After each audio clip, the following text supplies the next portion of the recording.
Entramos ao vivo, então, aqui no canal Católicos de Verdade. Só aguardar um pouquinho para a galera começar a entrar, né? Sempre tem um delayzinho aí para a gente iniciar a nossa conversa. Aí já começou a aparecer um pouquinho aqui as pessoas. Então, nós vamos iniciando e as pessoas vão entrando, para a gente Isso. também não perder tempo, né? Salve Maria Imaculada, viva Cristo Rei, aqui Thiago Bruno, missionário, jornalista católico, no nosso canal Católicos de Verdade. Hoje um grande dia para nós. Nós vamos receber aqui um colega de profissão, Bernardo Kister, né? Um grande que eu conheci como um grande combatente da teologia da libertação. E já para iniciar, para eu não falar muito, eu queria que o Bernardo, então, se apresentasse para o pessoal. Óbvio que eu que teria que me apresentar, né? Mas que o Bernardo se apresente ao pessoal que ainda não o conhece. Tá bom. Obrigado pelo convite, Thiago. Obrigado quem está assistindo, quem vai assistir. Eu trabalho hoje como fundador e jornalista, né, diretor também do Jornal Brasil Sem Medo. E tenho um trabalho nas redes sociais de informação, de opinião, né? Que eu faço questão de manter sempre atualizado, sou eu que faço mesmo isso. Dou aulas pelo Brasil inteiro, cursos, né, em diversas áreas, mas geralmente questões católicas e também às vezes políticas, né, conferências dentro e fora do Brasil. E nesse momento estou terminando, né, depois a gente pode até conversar sobre o filme. Estou aqui também do meu lado, aqui, ó, esses papéis, vocês não vão poder ver, mas tem uns papéis aqui, eu estou revisando aqui, ó. Estou revisando meu livro aqui, ó, sobre teologia da libertação. E também já gravei um curso. Então, assim, e vou casar esse ano, ou seja, ele trabalha muito. e, e muito feliz de poder ajudar as pessoas, colher testemunhos, né? É isso aí. Então, para a gente já entrar no nosso tema, que é teologia da libertação, eu só queria que se conseguisse fazer um link de como, brevemente, porque eu já vi em outros canais você comentando a respeito da sua conversão, né, da sua chegada ao catolicismo, mas Uhum. brevemente, para você linkar como que, através da sua conversão, você então descobre a teologia da libertação. Uhum, uhum. É, eu, eu fui batizado católico, daí meus pais se divorciaram, virei protestante, quer dizer, fiquei um tempo lá à toa, meio comunista, aquela coisa. Aí eu tive uma experiência mística muito profunda. Não foi em igreja, nada, foi sozinho, fui eu e Deus mesmo. Um negócio muito sério, uma hora um dia eu conto isso abertamente, uma oportunidade. É, e fiquei um tempo só eu e Deus me entendendo com ele. Depois bom, porque minha mãe, aliás, participava de uma igreja batista, eu acabei indo junto com ela, passei anos ali, trabalhei nessa igreja, estudei em seminários protestantes, dei aula, é, enfim, eu assim, tive uma imersão dentro do mundo protestante. Foram 6 anos, mais ou menos, ali, mas muito, muito intensos, né? E eu sou muito intenso, aliás, em tudo que eu faço. E o problema é o seguinte, dentro desse processo na Igreja Batista, aqui em Londrina, começaram a ter certas discussões teológicas muito, muito, muito, muito sérias, que depois, assim, explodiu a igreja, né? Assim, pastores foram mandados embora, milhares de pessoas foram embora, eu fui embora, saí de lá, enfim, tretados, pela questão teológica do que eles acham que é um problema nessas discussões que 500 anos não terminam em relação à eleição, predestinação. Isso que para eles é uma questão assim, meu Deus do céu, a vida deles não se resolve se eles não pensarem sobre esse assunto 24 horas por dia. Esse assunto surgiu e eu, como não gosto de ficar na superfície do assunto, fui estudar. E acabei, por uma longa série de raciocínios, né, e de trabalhos, de estudo, de livros, de conferência para São Paulo em conferência, conheci filósofos americanos protestantes, uns até que acreditam no purgatório, para você ter uma ideia. Hum. E fiquei conhecido deles, li muito, até que eu acabei nos Pais da Igreja. Até estava respondendo as perguntinhas no Instagram agora lá, eu citando os Pais da Igreja de cabeça. Eu fiquei, nossa, como eles penetram na gente, né? E aí, conhecendo os Pais da Igreja, eu conheci a igreja de sempre, católica. Eu falei, bom, tá aqui, né? E óbvio, teve depois também o Milagre de Santa Teresinha, da Novena das Rosas, na minha vida, que, vamos dizer, confirmou aquela minha convicção intelectual. Quando eu entro na igreja, é óbvio que eu sabia que a igreja não estava mil maravilhas, mas eu não sabia que estava tão complicado. Ai, ai. E aí eu tinha um tempo de conversão ali, não vou saber precisar agora quanto tempo. E aí aqui em Londrina começa aquele evento do Intereclesial das SEBs, né, das comunidades eclesiais de base, Sei, uma sei. pietesada aqui Eu sou de no... Apucarana, então eu sei. Ah, bom, então você Eu sou sabe. aqui de Cambira, né? Do lado de Apucarana, mas eu conheço. Mas você mora em Apucarana, Thiago? Não, eu moro em Cambira. Ah, porque os meus padrinhos são de Apucarana, eles têm uma fábrica de... Cambira é 13 quilômetros de Apucarana, né? Ah, tá. Eles É têm ao uma lado. fábrica aí de chapéu, de bolsa, como todo mundo, acho que em Apucarana tem, né? Mas aí eu vi aquela confusão toda, né?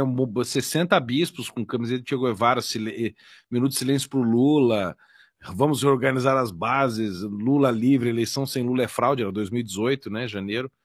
O Lula Sei. estava sendo julgado no TRF4, Uhum. lá em Porto Alegre, para ser preso. Então, uma tensão, né? E eu vi tudo aquilo com os meus próprios olhos. Falei, bom, preciso contar para o mundo isso está acontecendo.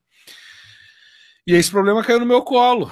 Só que daí não parou de acontecer coisa, eu não parei de tratar desse assunto publicamente, né? Então, era um assunto que eu já conhecia, porque eu estudava isso pelo lado protestante, Sei. e daí fui entrar no lado católico. Então, já tinha anos ali de estudo sobre isso, e eu dediquei ainda mais anos agora estudando. Acredito que cheguei numa apreciação bem madura do assunto, assim.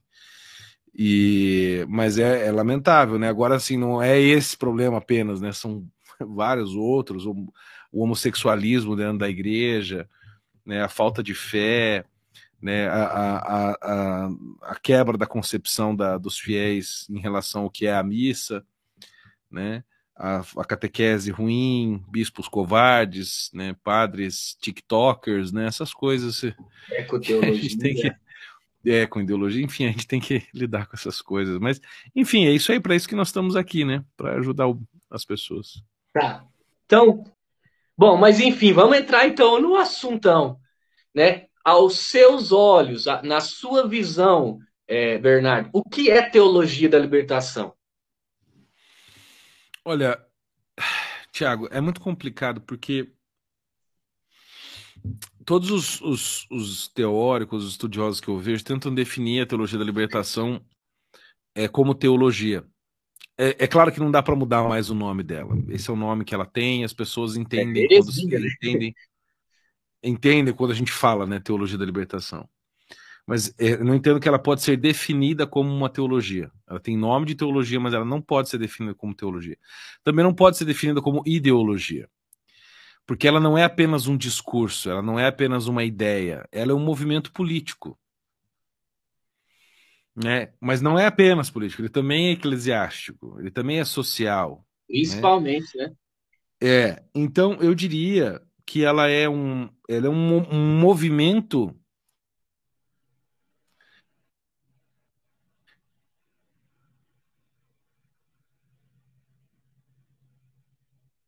Travou.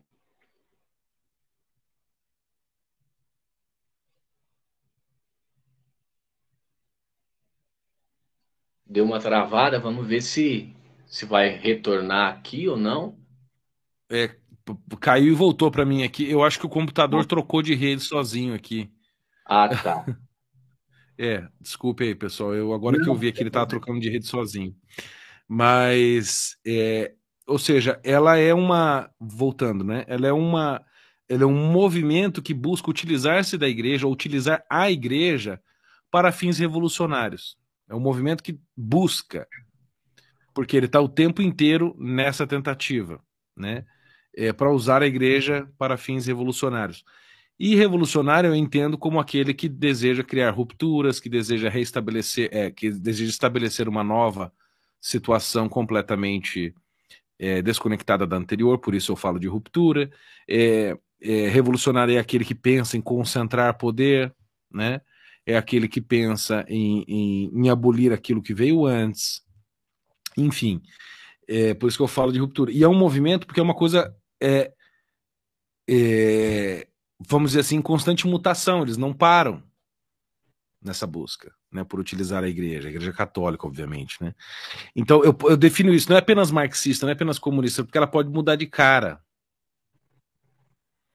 Então eu tô tentando encontrar uma definição que seja clara, mas eu acho que essa é a que mais se aproxima da descrição da realidade, não do que ela é, porque o discurso ele veio depois da prática.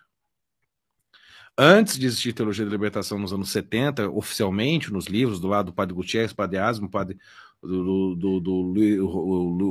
o segundo Galileia, esse povo todo, já existia a prática comunista de cristãos aqui na América Latina.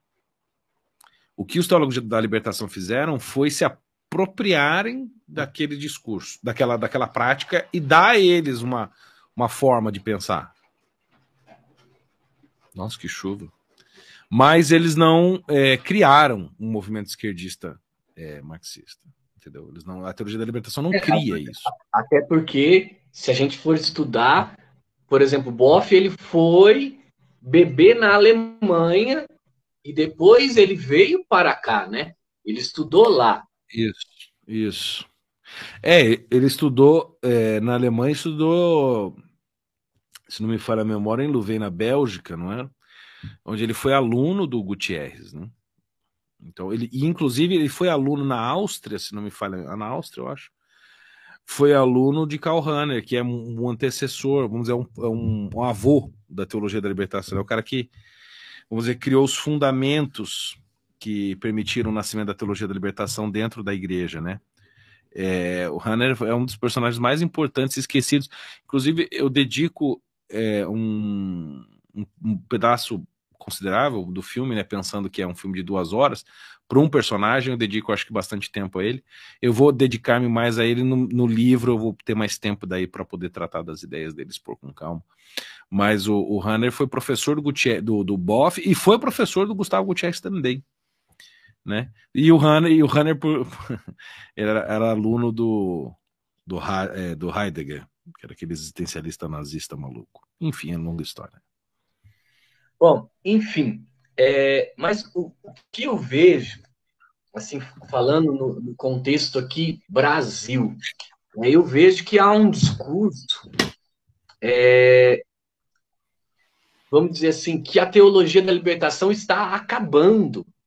E eu não vejo isso, porque todo dia eu recebo denúncias e denúncias e denúncias de gente, principalmente no Nordeste, Minas, Bahia, Nordeste, muita teologia da libertação. Inclusive, essa semana a Diocese de Bonfim, ela estava fazendo uma romaria para a Mãe Terra e o bispo cancelou todas as missas, né, para que todos fossem participar de uma missa em praça aberta lá sobre a Mãe Terra. E você não pode falar, né? Eu denunciei isso no canal.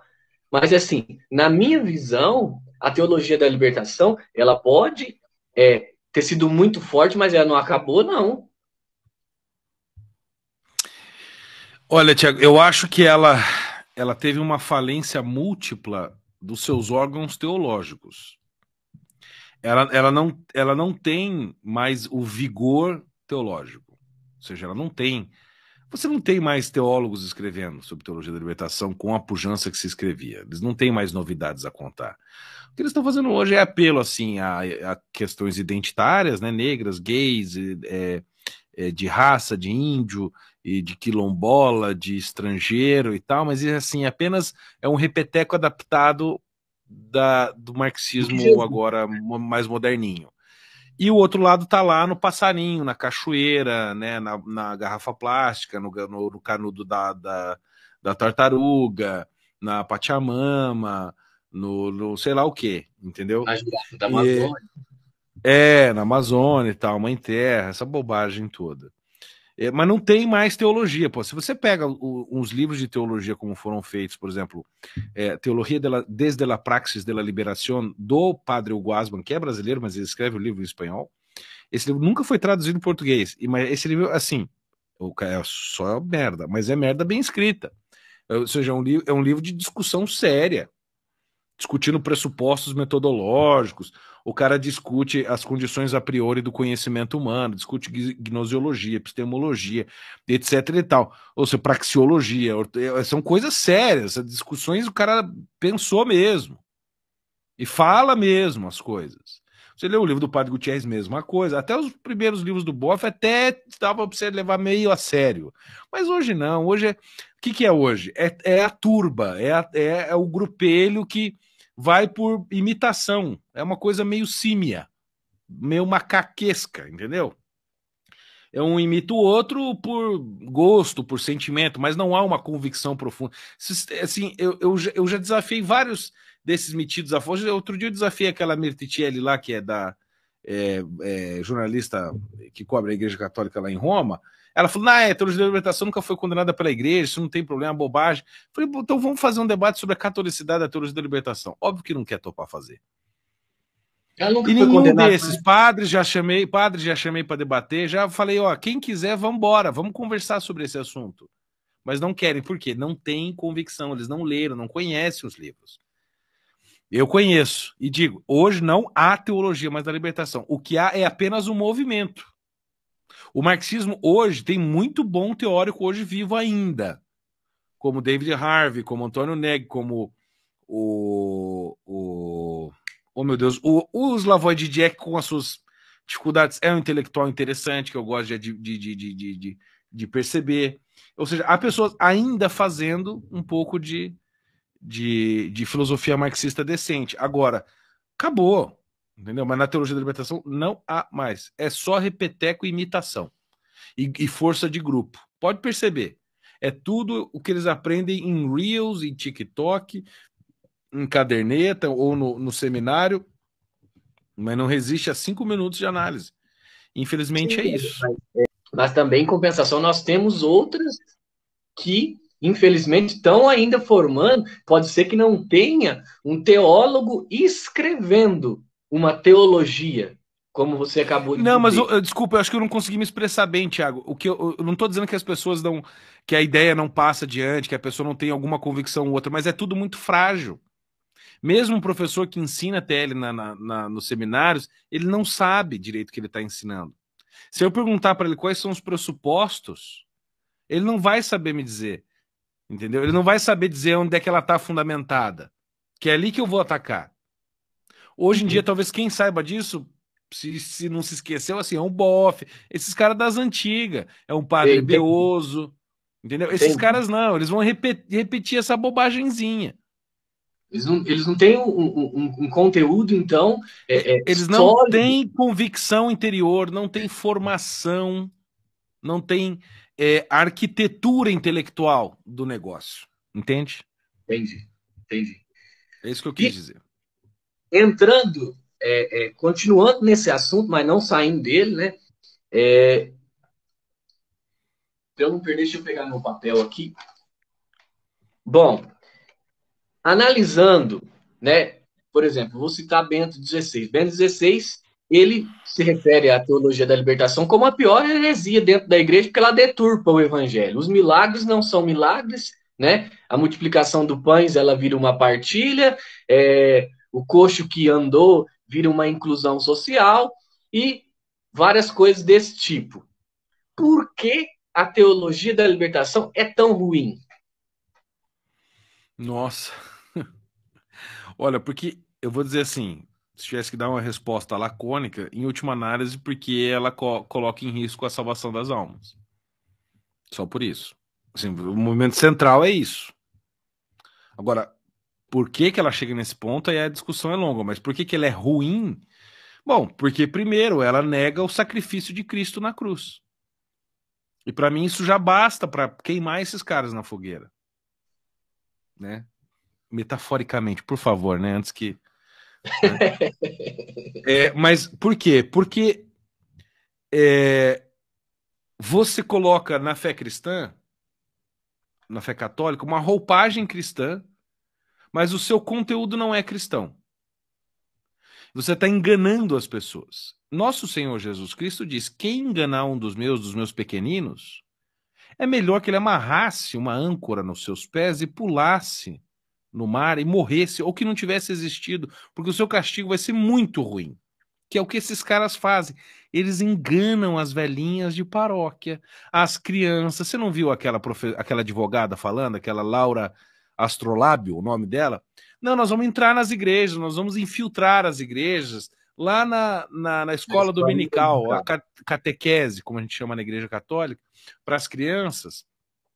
E nós vamos lá pegar a Bíblia e pegar os trechos, pinçar os trechos, para pintar Cristo de socialista. Não vamos falar com os pais, vamos lá na... Ou seja, essa mulher aí era melhor que ela se matasse, segundo Jesus, né, pensando na eternidade, do que ela fazer isso, pela consequência do que ela faz. Por que eles negam o sacrifício de Nosso Senhor? Porque o reino de Deus será estabelecido aqui. O sacrifício de Cristo não é feito para pagar os meus pecados, para pagar pelos meus pecados. Ele não absorve o pecado da humanidade. Ele não paga pecado. Não existe pecado social. Não existe pecado individual. O que existe é culpa da estrutura social. Então, Cristo, quando morre na cruz, ele não morre como o Filho de Deus, Criador, morto pelo mundo criado para a salvação dos homens, expiação dos nossos pecados. Não. Ele morre porque ele é vítima do sistema político, por um sistema que ele tentou renovar politicamente com os seus discípulos, ele acabou vitimado. Ou seja, Cristo é apenas um mártir político. Ele é um Marighella, ele é um Che Guevara, ele é qualquer uma dessas figuras. Ou seja, o sacrifício de Cristo perde o valor transcendental, perde o valor espiritual. Bom, se ele perde o valor espiritual, ele não é mais o sacrifício de Cristo. Ele é o sacrifício de outra coisa. Ele aliás, é apenas uma morte muito feia, muito cruenta, horrível. Aliás, se Cristo é filho de Deus ou não, também não importa muito. O que importa é o significado da mensagem no nosso coração hoje. Então, se você quebra o sacrifício de Cristo, bom, para mim você acabou de apostatar da fé. Você escuta? Ou o nosso credo não diz isso? Foi crucificado, morto, né? E se você pega o credo niceno-constantinopolitano, né? Como é que ele fala? Quid pro nos hominem e nostram salutem. Ou seja, em favor dos homens e da nossa salvação. Descendi de celos et incarnatus est, de Espírito Santo, ou seja, desceu e encarnou na Virgem do Espírito Santo. E aí vai descrevendo todo o processo vigário de Cristo pelos nossos pecados e pela nossa salvação. Se eles negam isso, eles negam a fé católica e apostataram. Então, eu não sou obrigado mais a tratá-los como irmãos, como católicos, como apóstatas. E São João, o apóstolo, diz que ao herege você não deve sequer cumprimentá-lo. São Paulo diz: foge do homem herege. É o que eu faço. Eu não quero conviver com essas pessoas. Que isso? Eu sou bíblico, entendeu? Porque Bíblia é coisa de católico. E você acha que nos seus estudos, toda a pesquisa que você fez, você acha que tem uma influência da teologia da libertação, tanto na arquitetura das igrejas, que tiraram o sacrário do centro e colocaram em capelas, e colocaram a cadeira do padre no centro, tiraram o crucificado do presbitério e colocaram uma imagem de Jesus ressuscitado? Você acha que tem uma influência disso também? Eu acho que sim, mas talvez ela seja até um pouco anterior do movimento modernista, né? Bauhaus, os movimentos arquitetônicos mesmo, que são bem anteriores à teologia da libertação, o próprio modernismo como linha da arquitetura. Mas é óbvio, a teologia da libertação assim, botou vamos dizer, um turbo nesse movimento já de apostasia arquitetônica, né, vamos dizer assim, que vinha já acontecendo. Porque você pega a igreja dos anos 50, por aí já estava muito feio já, várias igrejas na época, não é a coisa de agora, né? Você pega Brasília nos anos 60, né, ela não ficou pronta nos anos, ela não foi planejada nos anos 60, foi planejada no final dos anos 50. Então ali já tinha aquele plano de arquitetura do Niemeyer naquela época, e não tinha teologia da libertação oficialmente naquela época. Ou seja, você já tinha um movimento de desconstrução da arquitetura. E a Catedral de Brasília, eu acho uma das coisas mais demoníacas que já foram feitas. Por quê?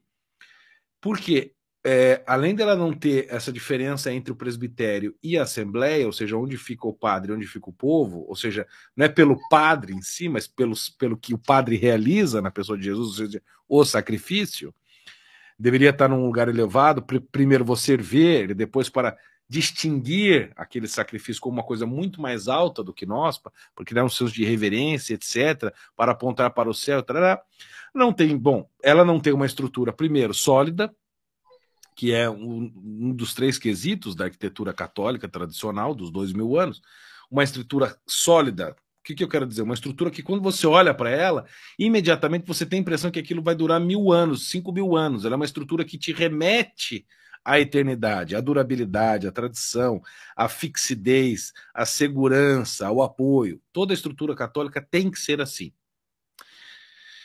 Depois, ela tem que ter sempre um segundo aspecto, que é essa longitude, ela tem que ser longilínea, vamos dizer assim, ela tem que ser sempre puxar para o alto, para a questão da transcendentalidade, para a questão da elevação do nosso coração para Deus. A gente não fala isso na missa, sursum corda, né? Ou seja, corações ao alto, nosso coração está em Deus. Né? Ou seja, é exatamente isso, ou seja, é sempre o movimento do alto, né? Para o alto, para Deus, e Deus para nós, obviamente, em primeiro lugar. Então, sempre isso, essa elevação do espírito. Você entra em algumas igrejas, assim, o teto baixo, você se sente oprimido.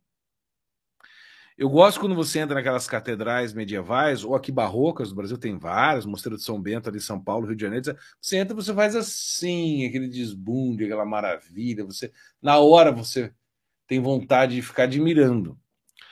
E o terceiro aspecto é a questão catequética. Toda a arquitetura católica cristã sempre foi catequética. De quando você entra, não é apenas uma estrutura sólida e que te puxa para o alto, mas é uma estrutura que te ensina. Cada fresco, cada escultura, cada pintura, cada ícone, a via sacra em volta dela, o altar, o crucifixo. Por exemplo, aqui em Londrina você tem um crucifixo maravilhoso que atrás dele tem um sol. E o miolo do sol atrás da cruz, exatamente na intersecção da cruz ali atrás, forma uma hóstia. Então, o Cristo que está crucificado, sendo o sacrifício feito no altar ali embaixo, ele é a hóstia que está atrás da cruz, na parede, atrás do altar. Se você olha aquilo na hora, você entende o que está acontecendo. Ou seja, a estrutura ensina. No teto tem toda a ladainha de Nossa Senhora, com pinturas. Tem os santos doutores em escultura de madeira. Ali debaixo do altar tem os evangelistas, depois tem os vários símbolos de Jesus, o pelicano, né, o bom pastor, e aí vai tudo esculpido em madeira. Isso é catequético, isso nos ensina, isso nos recorda, né? Isso sustenta a nossa fé. Muitas vezes a gente está perdido, essas coisas nos lembram. Então, é óbvio que a teologia da libertação não quer nada disso. Por quê? Porque essas coisas nos remetem ao passado, à tradição, à espiritualidade, à solidez. E tudo que eles querem é o contrário. Eles querem estruturas maleáveis, que se adaptem ao tempo, como a Catedral de Brasília. Estruturas que não te puxem muito para o alto, né? E estruturas, principalmente, que não te ensinem nada. A Catedral de Brasília não ensina nada. Você entra ali, é um cacho de banana ou uma lixeira virada de ponta cabeça. E aí você entra lá, você não sabe onde é o sacrário. Sabe onde está o sacrário de Brasília? Embaixo da terra. Como se Cristo estivesse enterrado e não ressuscitado. Por quê? Porque foi feito por um comunista. E assim, hoje nós temos dentro da igreja, e eu acho que está muito linkado com o pensamento de cada coisa, né? O pensamento com o sínodo aí, né? Esses relatórios sinodais. E assim, e eu lembro de você combatendo o sino da Amazônia com Pachamama, e eu ficava todo dia esperando quando que o Bernardo ia soltar uma bomba nova do sino da Amazônia ali e tal. E hoje eu tô acabando fazendo um trabalho parecido, né? Denunciando as coisas do sino, Meu sonho é que tenham 1000 Bernardos. como o Fabiano do Educar para o Céu também, do Instagram, faz um trabalho maravilhoso, né, a respeito do sino. Sim. E qual é a sua visão, olhando tudo, por exemplo, a Igreja da Alemanha, apenas 3 bispos, dentre os 62 lá, foram integralmente contrários a todo esse progressismo, vamos dizer assim. Você acha que esse sínodo de 2023, da sinodalidade, como você já estudou muito, você estava lá no sínodo da Amazônia, não estava lá em Roma, não? Sim, Você foi fiquei o mês inteiro lá cobrindo, todo é, dia, tudo. O que você acha que vai ser esse sínodo da sinodalidade? Ai, ai, ai. Olha, Thiago, eu vou ser bem sincero para você. Não sei exatamente quem é a grande. Quem que vai conduzir muito bem esse sínodo, né? Que o Papa, coitado, ele não. Né? Quem vai ser o secretário do sínodo é quem dá a batuta do negócio. As conduções dos trabalhos, né? Então, mas a coisa se encaminha para transformar não é apenas o Vaticano, mas o Vaticano, as paróquias, as dioceses, né, arquidiocese, diocese, né, vamos dizer, todas as circunscrições eclesiásticas, né, que é o nome técnico, para arquidiocese, dioceses, os ritos, as congregações, toda essa coisa arada, né, as paróquias, né, para transformar tudo isso numa democracia liberal. De modo que a estrutura hierárquica eclesiástica seja abolida ou então debilitada. Isso muda tudo. Porque a igreja fundada por Nosso Senhor Jesus Cristo, ela é hierárquica. Ela é top to bottom. Ela é de cima para baixo. É Cristo que passa o bastão para Pedro e diz: Pedro, você vai cuidar disso aqui. É sobre você que eu vou constituir a minha igreja. E as portas do inferno não prevalecerão, mas é sobre você. E você, o que você ligar vai ser ligado. O que você desligar vai ser desligado. Eu te dou, Pedro, a tu as chaves dos céus. Não disse isso para a igreja, não disse isso para Lutero, não disse isso para Joseph Smith, para Allan Kardec, para Maomé, nem para Moisés. Não disse isso para ninguém. Disse para Pedro: Pedro, as chaves do céu são tuas. Por que as pessoas não levam isso a sério? Aí depois, quando ele ressuscita e aparece de novo a Pedro, diz: Pedro, apacenta as minhas ovelhas. Né? Apacenta as minhas ovelhas. Ou seja, cuide do meu rebanho, governe, né, a igreja. É isso que os Pedros têm feito até hoje. E os seus bispos com eles. E, obviamente, os evangelhos também são claríssimos nisso, mostrando a estrutura hierárquica que tinha Pedro, depois os apóstolos ali, com ele. Você vê o sínodo de Jerusalém, o concílio, aliás, de Jerusalém acontecendo no livro de Atos. Tinha um problema doutrinal sendo discutido entre os cristãos se reúnem, os apóstolos, e começa a discussão, vem Pedro e fala: bom, vocês discutiram bem, mas a palavra final é essa. E lá na Bíblia diz: Pedro falou e todos se calaram. É hierárquico. Mas o meu medo é que essa vontade de tornar a igreja mais democrática debilite justamente isso que é uma força da igreja. Então, como é que isso vai impactar na sua vida? Você vai estar lá na sua paróquia, o padre vai querer melhorar o rito, vai querer tirar aquele grupo de música que fica batucando lá a missa inteira. Ele não vai poder fazer isso. Ele vai ter que convocar o conselho paroquial ou fazer uma assembleia na igreja. Então chama lá na igreja, sei lá, São Sebastião lá da sua cidade, o pároco Manuel vai lá e chega: pessoal, olha, nós temos aqui sérias pautas para vir um parlamento. Que maravilha que vai ser, hein? Quem tem tempo de militar? Os comunistas. São eles que vão tomar as paróquias. Os Porque jovens revolucionários, os grupos de pastoral, pastoral da terra, pastoral da juventude, são esses caras que vão entrar nas paróquias e vão votar e vão mandar no padre. O padre vai ficar refém de grupos. Os bispos também. Então, é para aí que eu acho que eles querem ir. Só que assim, nós estamos falando da igreja, e a igreja conta com o auxílio do Espírito Santo. Então, é muito provável que o Espírito Santo intervenha. Como todo mundo achou que o documento da Amazônia, do Papa, né, seria um horror, teve aspectos ruins, mas no geral não liberou nada do que eles queriam. Né, teve aquele sino das famílias também famigerado, né? Todo mundo achou que o Papa ia liberar casamento gay, que transexual podia receber bênção, que assim, não liberou nada. Falou, vocês falaram um monte de coisa aí, mas beleza, continua tudo como tá. Então, no fim, a gente conta com o auxílio do Espírito Santo, com as orações dos fiéis, etc. Mas nós não podemos perder a nossa vigilância no cuidado da igreja. Eu acho que esse é o principal problema. Vão ter outros problemas, mas esse talvez seja o principal, porque uma vez que você muda a forma de governo, você pode mudar qualquer coisa dentro da igreja. Né? Eu fiz uma live aqui no canal com o Padre Zé Eduardo e o Padre Zé Eduardo falou que ele não acredita que o Papa Francisco irá fazer alguma mudança doutrinal, porque até no começo do pontificado dele ele já falou que não faria. Não, doutrinal não vai, ela é estrutural. Só que o problema é que, sim, né? Nós temos 130 cardeais, mais de 80 encardinados pelo Papa Francisco, né? E muitos como o cardeal agora encardinado da Amazônia lá, né? Que é progressista ao extremo, né? E então eu acredito que assim, essa mudança estrutural que você acabou de dizer, talvez ela esteja próxima realmente. Exato. A gente não tem como saber. Eu vou dizer uma coisa, Thiago. Eu vejo muita gente pessimista, principalmente entre os ultra super tradicionalistas aí. Um excessivo pessimismo em relação à igreja.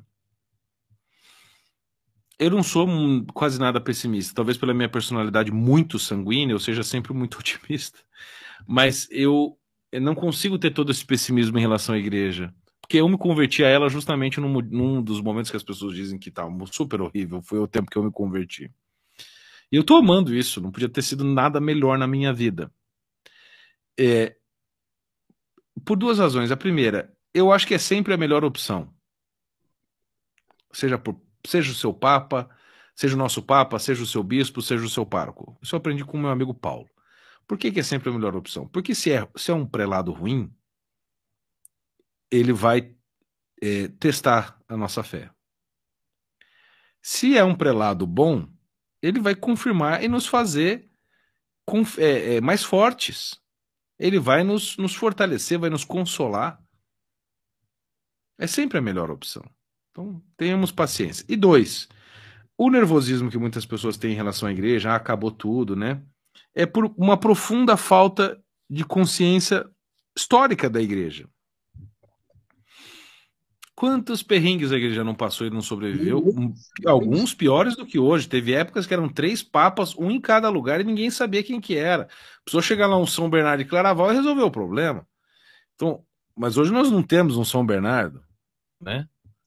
Então, não temos. Então, assim, ou seja, situações terríveis em que entrava lá um exército lá em Roma lá e batia lá nos cardeais, matava o papa e mandava eleger o que eles queriam e o cara virou papa. O papa que morria, daí veio o sucessor dele, tirava o corpo, botava na cadeira, julgava, arrancava os dedos, jogava no rio, o corpo mandava enterrar, tirar de novo, enterrar no... Que isso? E foi. E estamos aqui hoje, está tudo certo. Ou seja, confie na promessa de Nosso Senhor de que as portas do inferno não irão prevalecer. Claro, a igreja pode ser muitas vezes deformada, sofrida, apanhar, ela pode ser a igreja, digo, aqui na Terra, né? Ela pode ser confundida, pode se atrapalhar, pode tropeçar, pode ficar imatura, pode ficar cansada, caquética às vezes, meio senil, mas ela está aqui. Tem muita gente boa trabalhando.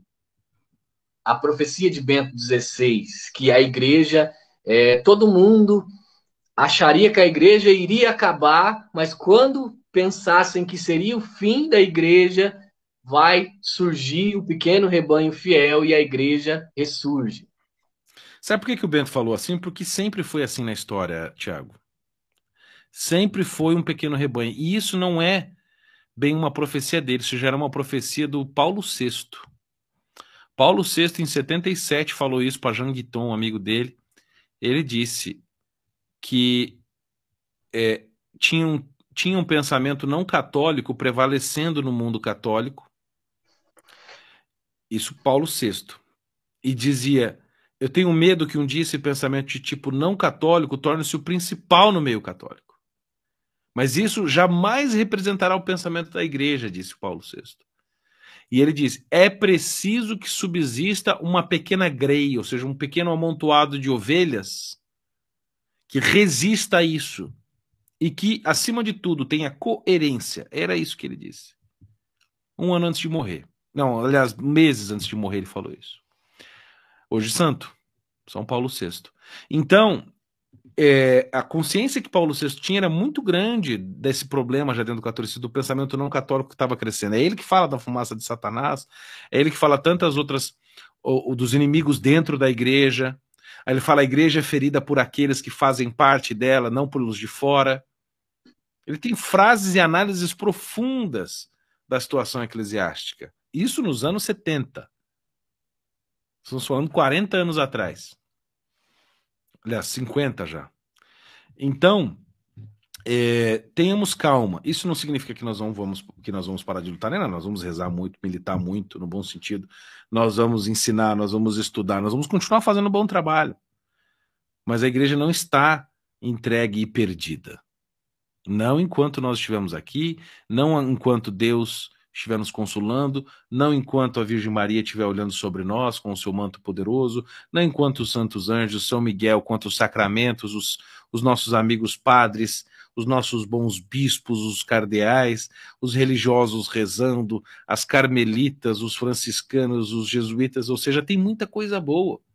O problema é que as pessoas se desesperam com o menor problema. Sabe por quê? Porque não tem fé, Tiago. Eu digo, o problema da igreja hoje é um problema que o Bento XVI tinha, uma falta de fé, um problema de fé. As pessoas não creem.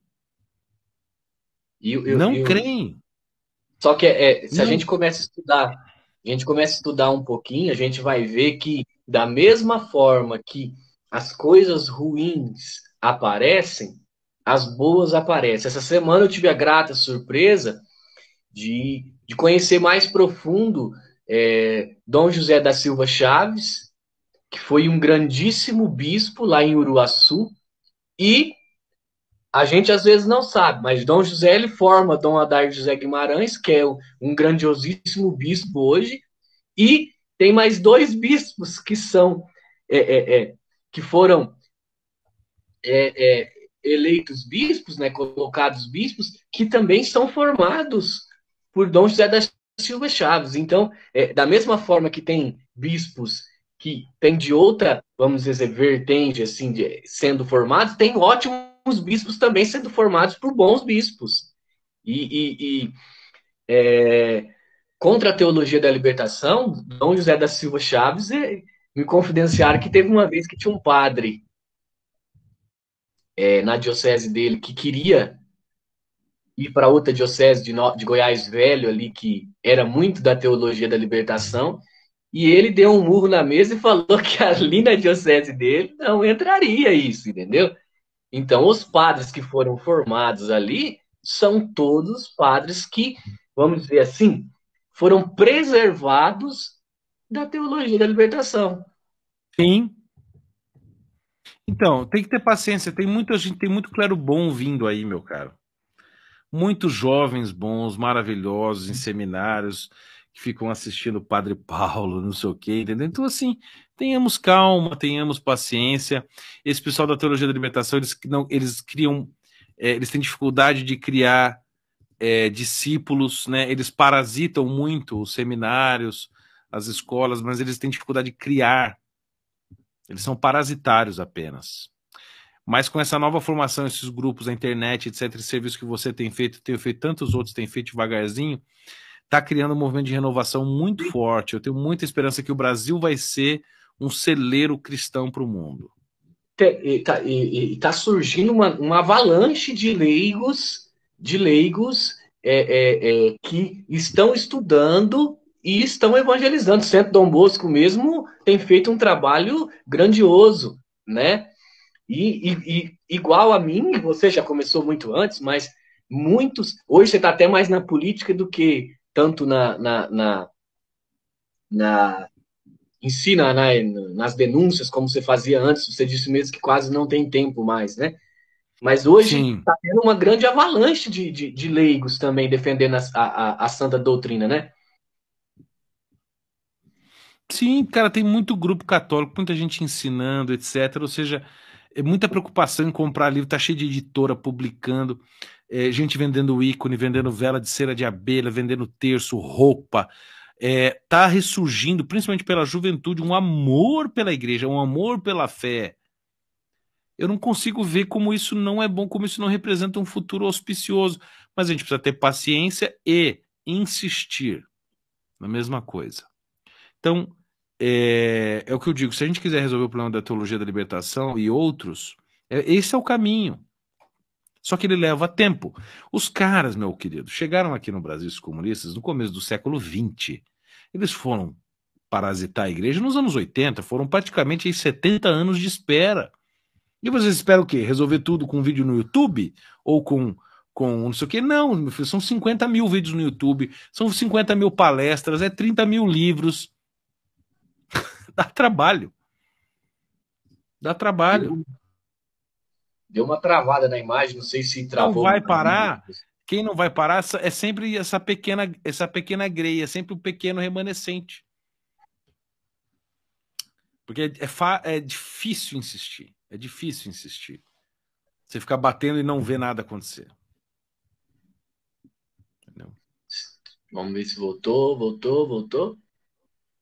Voltou. Ô, Bernardo, então nós estamos já quase que chegando em 1 hora da live. Passa rápido quando o assunto Passa. é interessante.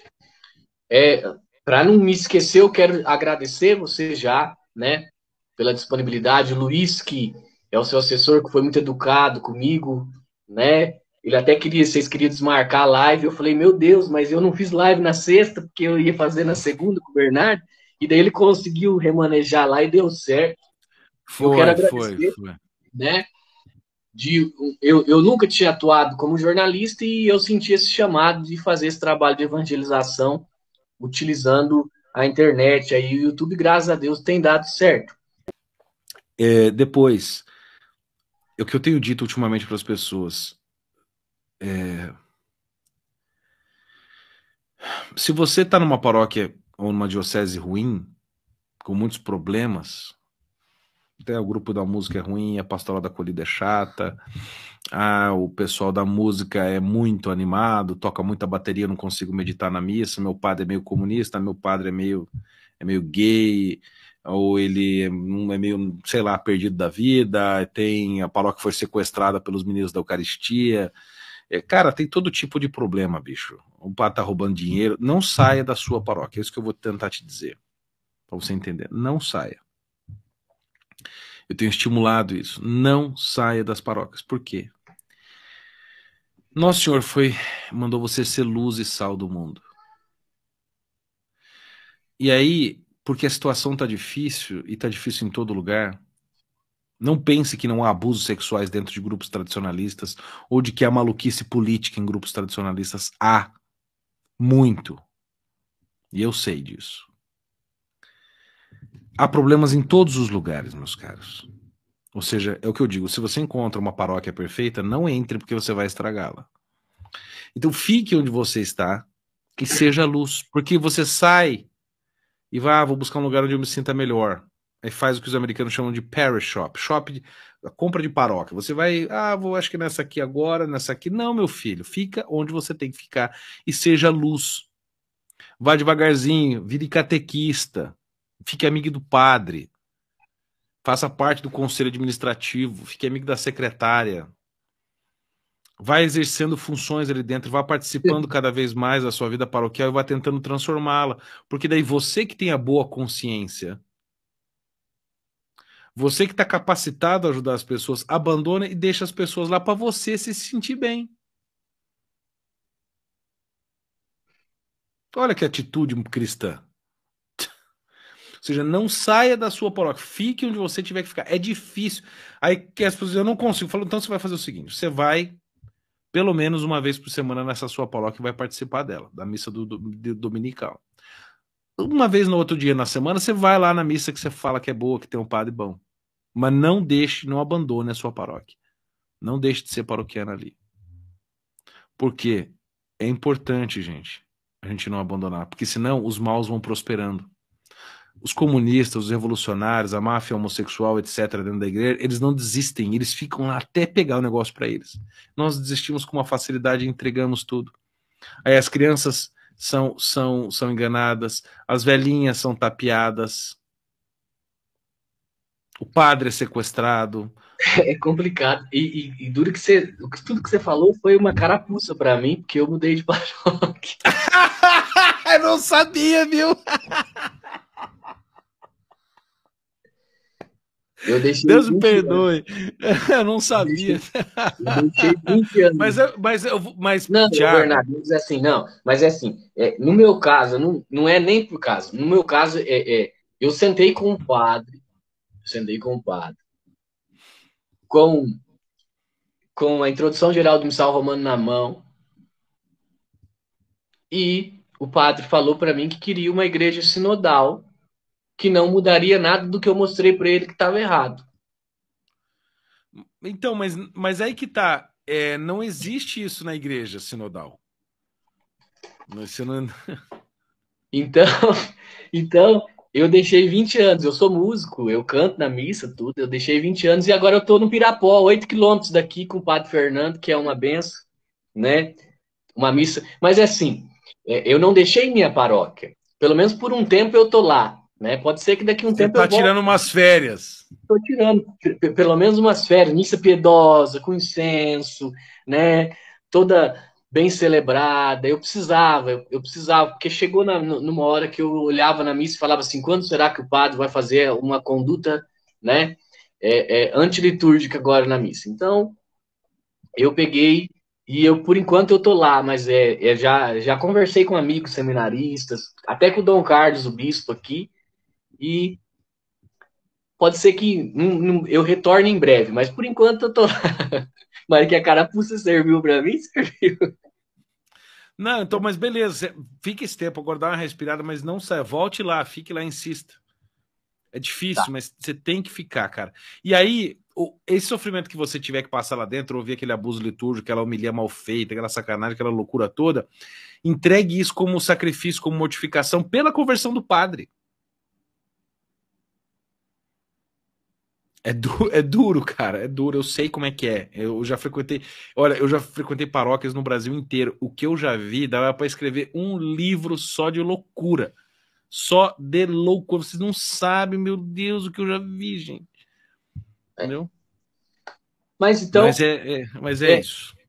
deu o nosso tempo aqui de 1 hora, que era o nosso combinado. Então, eu agradeço o Bernardo, né? Prazer em conhecê-lo, né? Que Muito Deus obrigado. abençoe grandemente. Pessoal que está perguntando do filme, o Bernardo falou na live, você puxa lá Veja no começo lá. no começo, lá que está lá. Então, eu agradeço, né? Vamos continuar junto em oração, né? Junto trabalhando pela igreja, abrindo o olho das pessoas. Deus abençoe. Obrigado, Bernardo. Obrigado às pessoas. Deus abençoe grandemente, meu irmão. Amém, amém. Você também, Tiago. Fique bem, não pare com o seu trabalho. Obrigado a todos aí. Rezem, resistam, tenham paciência, né? E sigam o conselho de São João, o apóstolo. Ele dizia: e o poder que vence o mundo é a nossa fé. Se nós não estamos vencendo o mundo nas nossas paróquias, é porque nós temos falta de fé.